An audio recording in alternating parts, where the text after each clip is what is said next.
Hello. Welcome to the second part of this four-part episode on the Nigerian election on the 25th of February 2023. Our guest is Desmond Okumbor, a PhD candidate who is an Oxford SDG Research Fellow. In this episode, we discuss key issues around the age of presidential candidates. Why are they so much older than what is 70% of Nigeria's population that is below the age of 30? Nigeria has a massive youth bulge. So we discuss how is this going to affect the vote on Saturday, the 25th of February, 2023. Yeah, so my follow-up question was with regarding to some of the critical issues that need to be addressed, I guess, in the Nigerian, in Nigeria, for example. So what are some hot button topics that you would say the candidates are saying they're going to change, or some hot button topics that you would say that would perhaps maybe swing voters, if that's even possible? I don't know if that's possible, people. So where do you swing to in a four? Yeah. That's it. This election hasn't necessarily been an issue-based election, right? So, for example, Bola Ahmed Tinubu had a 6-point agenda on how he's going to fix Nigeria, right? Peter Obi released his manifesto and listed, his core focus area in the economy, revitalizing the youth, curbing corruption, security. Those are the key conversations that has basically come up, right? But nevertheless, the focus has they've not been a core focus on these core issues, but rather we've have scandals and political comments. So more like personal matter. Exactly, personal matter. Ethnicity issues. For example, Peter Obi during the early times of the campaign, he was going to churches, right? He was going to churches trying to mobilize the Christian votes, right? So there was this conversation about him dividing the country, about along religious lines. Bola Ahmed Tinubu has a vice presidential candidate. He's Muslim. He himself is Muslim. Mm-hmm. And it is unheard of in Nigerian politics. Vice President Kashim Shetani, right? Exactly. It is unheard of in Nigerian politics that you have the presidential candidate that's Muslim and the vice presidential candidate as a Muslim as well. So we never have. So they call that now the Muslim ticket, and that is creating a divide among the Christian. Very incendiary population in the north, right? Because we've always had a situation where either the president is Christian and the vice president is Muslim, or vice versa, and either the president is from the south, vice president is from the north, or so we have this power sharing along regional lines, and along a religious line. So, but this is the first time we're having a Muslim ticket, right? So that has been a big issue that has been talked about in the election.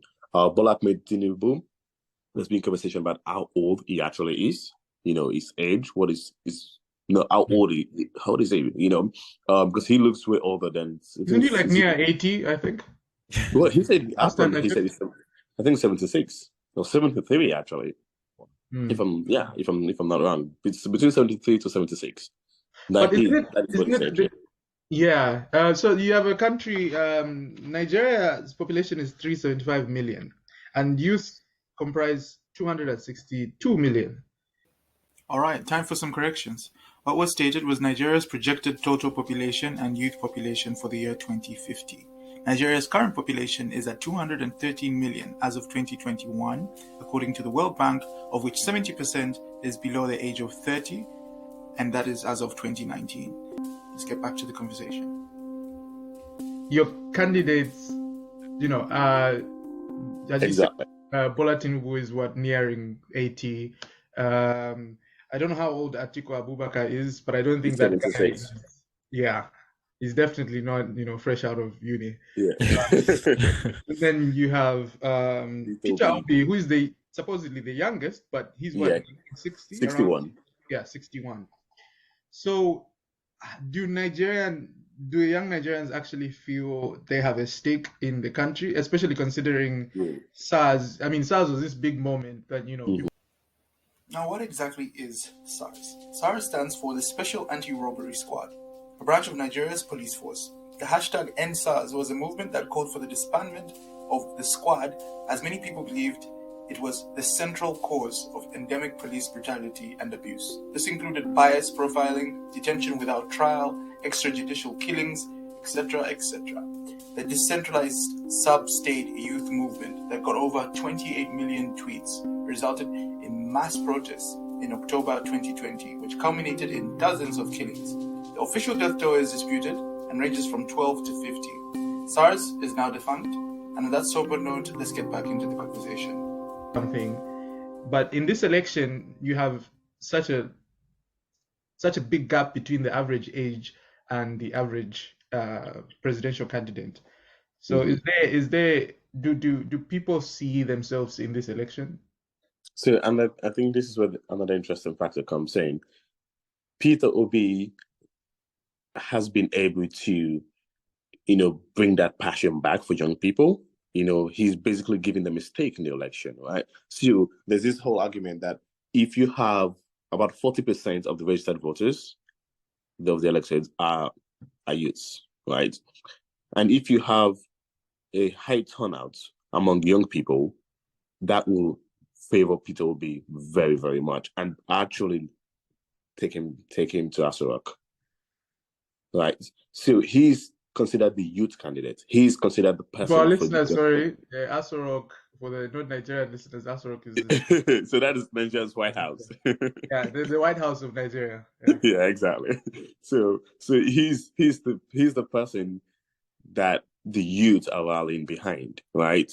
So again, there's this generational divide among young people now, especially on social media. It's not like a cult following, right? But he's been able to do something in Nigerian politics that I've never been heard of, in the sense that people feel hopeful. Mm-hmm. They feel that Peter Obi is the man for them, is the man to take the country to the next level, especially young people. You have people that are looking forward to coming back to the country if Peter Obi actually wins the election. Wow. And that's another thing, actually, a very interesting fact, because I read somewhere, and this has been circulating around all sorts of media, in the US, apparently the most educated, in the black demographics of the US, the most educated black people are actually Nigerians. Migrants. Yep. In the US. So it's actually quite interesting that you have Peter Obi almost inspiring people to even come back, and that'd be quite a reckoning about it. We did actually we had an exodus of people coming back to the country actually when Buhari won the elections.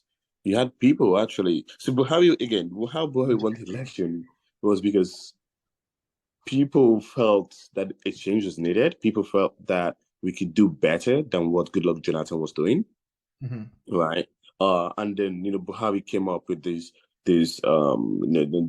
renewed Democrats, and that he was going to curb corruption. Corruption was like #1 priority for everybody. Corruption, security. That was the height of Boko Haram at that time. So security was the #2 issue, and then you have the economy. So he was coming and saying, he was going to curb corruption, he was going to fight security. He has the experience as a military man.